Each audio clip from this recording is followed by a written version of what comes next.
All right, buckle up because today we are diving deep, deep into the mind of Elon Musk. Oh boy. Yeah, the guy with the electric cars, the rockets, all Alright. that. But this isn't about Tesla or SpaceX. This is about Elon Unfiltered. And we're doing it all thanks to Joe Rogan. Yeah, Joe Rogan, and let's be honest, Elon tends to be pretty unfiltered no matter who he's talking to. That's fair. That's fair. But yeah, we've got excerpts from that Joe Rogan Experience episode, hashtag 2054. You know the one where he's shooting an arrow at a truck? I do. Yeah, it's easy to get caught up in the spectacle of that whole thing, but honestly, it's such a classic Elon move. Bold, totally unexpected, and you know he's going to grab your attention. Right. And he totally does. But he also uses that whole, I don't know, shooting an arrow at your truck demonstration Yeah. to kind of highlight something that I think we forget about a lot, which is just how much goes into actually making something. Yeah, it's not as simple as just having a cool idea, right? Right. He talks about Henry Ford and the early days of car manufacturing, how complicated and challenging that whole process was, even back then. I think he even mentions a video, I haven't seen it, but of Ford testing out hemp fibers with a hammer, of all things. Which is interesting because, Ford actually did use hemp-based materials in those early cars. Did you know that? I did not. Yeah, so it's kind of a reminder that innovation isn't always about some brand new thing. Sometimes it's about finding a new way to use something we already have. But, speaking of manufacturing, Elon goes from cars to what he calls manufacturing narratives. Okay, I see where you're going with this. Yeah, so now he's talking about how information spreads, especially online. And this is where you really start to see those anxieties come out. That's where he starts talking about what he calls a mind virus. A mind virus. Yeah, he's talking about negativity, censorship online, basically this idea that there's one very specific worldview that's being amplified at the expense of everything else, and that this is actually harmful. That's a pretty loaded term, mind virus. What exactly does he see as this virus? Like, what is it? Well, he ties it directly to his reasons for buying Twitter, which is, now X. Yeah. He felt that Twitter, before he took over, was becoming what he called an accidental far-left information weapon. So he's talking about censorship on Twitter, Yeah. shadow banning people. Yeah, all of that. This idea that certain viewpoints were being suppressed, that algorithms were being tweaked to favor one side over the other. He even used the term death cult at one point, which I don't know about you, but that kind of got my attention. Yeah, that's definitely not a term you hear every day. It's intense. It is, and it speaks to how strongly he feels about this. He's not just critiquing, a specific policy here or there. He's questioning the entire philosophy behind the way that these platforms operate and the people who are running them. So who are these people? Who does he see as I don't know, the keepers of this mind virus? He actually uses this shorthand. He calls it SF Blay. Okay, so that's what, San Francisco? Exactly. Yeah, he's talking about a very specific and, in his view, very powerful bubble of tech elites who are concentrated in San Francisco. Got it. So like Silicon Valley, but make it a mindset? Pretty much. But San Francisco isn't exactly a utopia, is it? Well, that's his point, right? He's saying that these people have a lot of power, they have a lot of influence, especially through social media, and he sees the decline of San Francisco, the problems that the city has been facing, as a kind of cautionary tale, an example of what can happen when this particular ideology is allowed to run unchecked. And then he takes it a step further by connecting all of this to AI. Yeah, this is where the conversation takes a bit of well, let's just say it gets a little dark. And He seems to be convinced that AI has the potential to be even more dangerous than nuclear weapons. more dangerous than nukes. Well, Yeah, and especially if it's programmed, if its development is controlled by people who have this kind of, what he sees as a very skewed worldview, a skewed moral compass. right. Because if you teach a machine to think, it's going to be thinking with the information that we give it. Right. And if that information is biased, if it's incomplete, then the AI itself could become dangerous, not because it's malicious, but because it's operating on bad data. So it's not so much that AI is going to become self-aware and decide to destroy us. It's more like it could accidentally wipe us out by pursuing goals that just don't factor in human survival. Exactly. He uses this term accidentally extinctionist. Accidentally extinctionist. That's cheery. Yeah, not exactly a feel-good term. And it goes back to his point about Twitter, about the need for a diversity of viewpoints. He argues that AI needs that same kind of free market of ideas to prevent one single ideology from dominating its development. And it's not just about making sure the AI doesn't have some kind of, evil agenda programmed into it. He also talks about the danger of AI becoming so intelligent that it basically just views humans as obsolete, like a threat to its own existence. So we're back to the whole extinctionist thing. But this time it's not an accident. It's AI deciding, yeah, these humans, they got to go. He actually uses this analogy of pruning. Like AI could just decide to eliminate, I don't know, certain groups of people, maybe even whole populations, based on its own calculations of like, well, this is what's best for the planet, or even just this is what's best for me, the AI. Okay, see, now that's just scary. Yeah, it's definitely a worst case scenario, but it's something he's clearly thought a lot about. So any solutions? Or are we all just going to end up as paperclips for some supercomputer? He does talk about the need for regulation, for oversight. He compares it to the regulations we have for nuclear weapons. Not that we should ban AI research entirely, but that we need to have some safeguards in place to make sure that AI is developed responsibly. Okay, that makes sense. Regulation, I get it. But all this talk about AI ending the world is making me hungry. Speaking of which, did you hear about Musk's late-night order during this podcast? You mean the pineapple and anchovy pizza? Oh, it was glorious. Yeah, you got to give him points for originality. Hey, I'm all about pineapple on pizza, but anchovies, that's a bold move, even for Elon. Bold is definitely one word for it. But, even when he's talking about something totally random like that, his competitive side comes out. Like when he's talking about sumo wrestling, for example. Oh, yeah, wasn't there a story about him getting injured?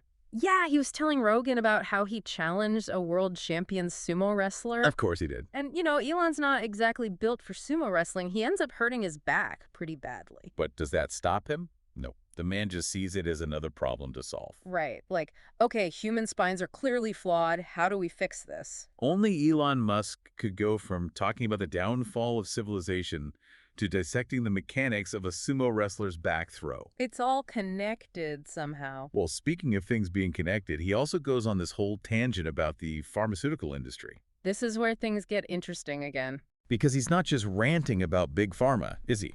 No, in fact, he actually defends direct-to-consumer pharmaceutical advertising. Wait, really? Yeah, he argues that it can be beneficial for consumers to some extent. I mean, I guess there's something to be said for being informed about your medical options. Exactly, as long as the information is accurate and truthful. Right.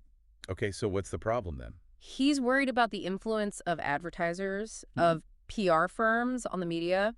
He suggests that these companies, they have a lot of power. And they can use that power to pressure media outlets to suppress stories, especially stories that might reflect negatively on their clients or their industry. So it's not so much about the advertising itself, but about what's happening behind the scenes, the hidden agendas, the stories that we're not being told. Exactly. Which actually reminds me, he also talks about George Soros. Oh boy, here we go.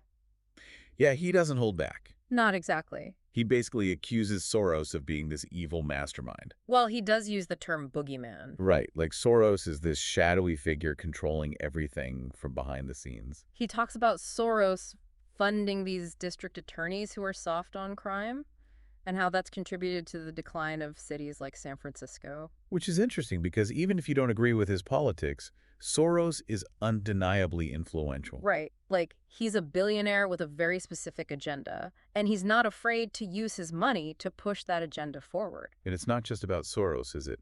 He's talking about a whole way of thinking. It's about power and how it's used to shape narratives, to control the conversation. And speaking of controlling the conversation, he also goes after the art world. Ah, yes, the great Hunter Biden art controversy. He basically accuses the whole thing of being a money laundering scheme. Well, he does point out that Hunter Biden's art is suddenly selling for hundreds of thousands of dollars, and that maybe, just maybe, there's something else going on there besides pure artistic merit. Right, like maybe those paintings aren't actually worth that much, but people are buying them anyway. Maybe as a way to curry favor or to gain access to power? It's like the ultimate status symbol, owning a piece of the right kind of art. And of course, this ties back into Musk's whole thing about hidden agendas and distorted narratives. Because who gets to decide what's good art and what's not? Whose interests are being served by these astronomical price tags? It's all very subjective, isn't it? So we've gone from killer robots to pineapple pizza to George Soros to Hunter Biden's art collection. It's been a wild ride. And just when you think he can't possibly make any more unexpected connections, he brings up the MSG sphere. The giant LED ball in Las Vegas. The one and only. What does that have to do with anything? That's the thing about Elon Musk. You can never predict where he's going to go next. True enough. So on the one hand, we've got potential AI apocalypse. And on the other, we've got Elon Musk geeking out about a giant LED screen in the desert. I mean, that pretty much sums up this whole conversation, doesn't it? It really does.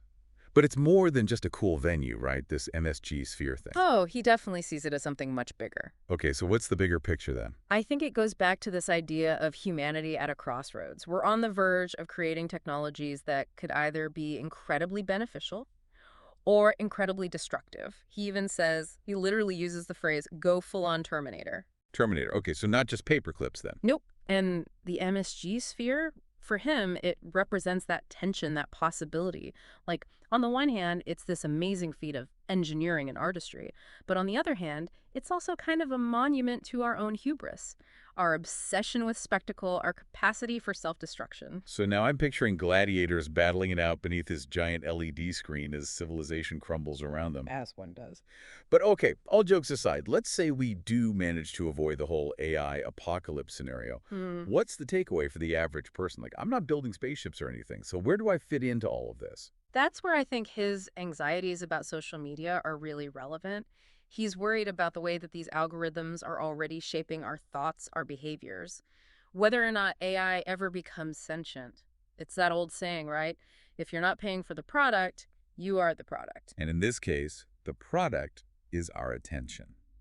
More than that, even. It's our data, it's our preferences, it's our deepest desires. Okay, now that just sounds creepy. Yeah, well, welcome to the future. So we've got AI potentially wiping us out, and if it doesn't get us, social media will turn us all into mindless zombies. Cheerful stuff. It's not all doom and gloom. He does offer some solutions. Okay, I could use some of those right about now. Lay it on me. Well, first of all, he talks about the importance of being aware. Like, we need to understand how these algorithms work, how they're designed to keep us hooked. Because once you see it, you can't unsee it. Exactly. And then we need to make more conscious choices about how we use these platforms. Easier said than done, but point taken. Mm. But what about the big stuff, like the actual future of AI? He keeps coming back to this idea of programming AI with human values, making sure that its goals are aligned with our own. Sounds simple enough, but how do you teach a machine about right and wrong? That's the million-dollar question, isn't it? He actually uses this analogy of the genie in the bottle. Like, we need to be really careful what we wish for because we might just get it. Which, I mean, that's a good rule of thumb for life in general, I think. It really is. But that's the thing about Elon Musk, isn't it? He's not just sitting around talking about these things. He's actually trying to do something about it. Yeah, he puts his money where his mouth is, for better or for worse. I mean, you got to give him credit for that at least. So where does this all leave us? We've gone from Cybertrucks to mind viruses to the art world to a giant LED ball in the desert.